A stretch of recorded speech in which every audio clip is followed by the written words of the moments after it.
ಚಂಡಮಾರುತಕ್ಕೆ ತಮಿಳುನಾಡು ಅಕ್ಷರಶಃ ತತ್ತರಿಸಿ ಹೋಗಿದೆ. ಜನಜೀವನ ಅಸ್ತವ್ಯಸ್ತಗೊಂಡಿದೆ. ಇನ್ನು ಈ ಒಂದು ಚಂಡಮಾರುತ ತಮಿಳುನಾಡು ಹಾಗೂ ಪುದುಚೇರಿ ಕರಾವಳಿ ಪ್ರದೇಶಕ್ಕೆ ಅಪ್ಪಳಿಸಿದ್ದು ದಾಖಲೆಯ ಮಳೆ ಸುರಿತಾ ಇದೆ. ಫೆಂಗಲ್ ಅಬ್ಬರಕ್ಕೆ ಇತ್ತ ಜನಜೀವನ ಅಕ್ಷರಶಃ ತತ್ತರಿಸಿ ಹೋಗಿದ್ದು ರಸ್ತೆಗಳು ಜಲಾವೃತವಾಗಿವೆ. ಇನ್ನು ರೈಲ್ವೆ ಹಳಿಗಳು ಮುಳುಗಿವೆ. ವಿಮಾನ ಸಂಚಾರ ವ್ಯತ್ಯಯವಾಗಿದೆ. ತಗ್ಗು ಪ್ರದೇಶದ ಮನೆಗಳು ಮುಳುಗಿದ್ದು ಜನ ಪರದಾಡುವಂತಾಗಿದೆ. ಇನ್ನು ಮತ್ತೊಂದು ಕಡೆ ಫೆಂಗಲ್ ಸೈಕ್ಲೋನ್ ಪ್ರಭಾವ ಕರ್ನಾಟಕದ ಮೇಲೂ ಕೂಡ ಬಿದ್ದಿದೆ. ಬೆಂಗಳೂರು ಸೇರಿದಂತೆ ಸುತ್ತಮುತ್ತಲ ಜಿಲ್ಲೆಗಳಲ್ಲಿ ನಿನ್ನೆಯಿಂದ ಆರಂಭವಾದ ತುಂತುರು ಮಳೆ ಇಂದು ಕೂಡ ಮುಂದುವರೆದಿದೆ. ಇವತ್ತು ಮುಂಜಾನೆ ಬೆಂಗಳೂರಿನ ಹಲವು ಭಾಗಗಳಲ್ಲಿ ಹಗುರದಿಂದ ಸಾಧಾರಣ ಮಳೆಯಾಗ್ತಿದೆ.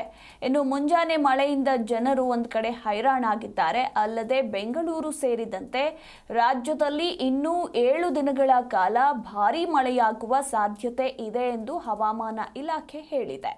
ಇನ್ನು ಫೆಂಗಲ್ ಚಂಡಮಾರುತ ಪರಿಣಾಮದಿಂದ ಇಂದು ಕೋಲಾರ ಜಿಲ್ಲೆಯಲ್ಲಿ ಶಾಲೆಗಳಿಗೆ ರಜೆ ಘೋಷಿಸಲಾಗಿದೆ.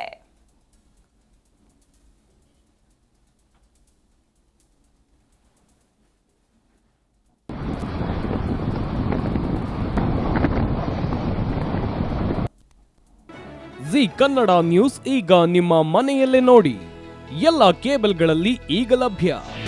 ನಿಮ್ಮ ನೆಚ್ಚಿನ ಜಿ ಕನ್ನಡ ನ್ಯೂಸ್ ಈಗ ಸನ್ ಡೈರೆಕ್ಟ್ ನಲ್ಲಿ number 292, Tata Play number 1664, Jio TV number 1334, NXT digital number 30, In cable number 30, Siti networks 51, U digital number 162, GTPL number 17, Rockline telecommunications number 42, Shri Basaveshwara cable number 168, rural cable network 60, Vinayaka digital 57, Abhishek cable 821, City channel 53, Siddeshwara cable network 57, ವಿ4 digital infotech 628, Surya digital networks 53, Gajanan digital number 836, Malnad infotech private limited number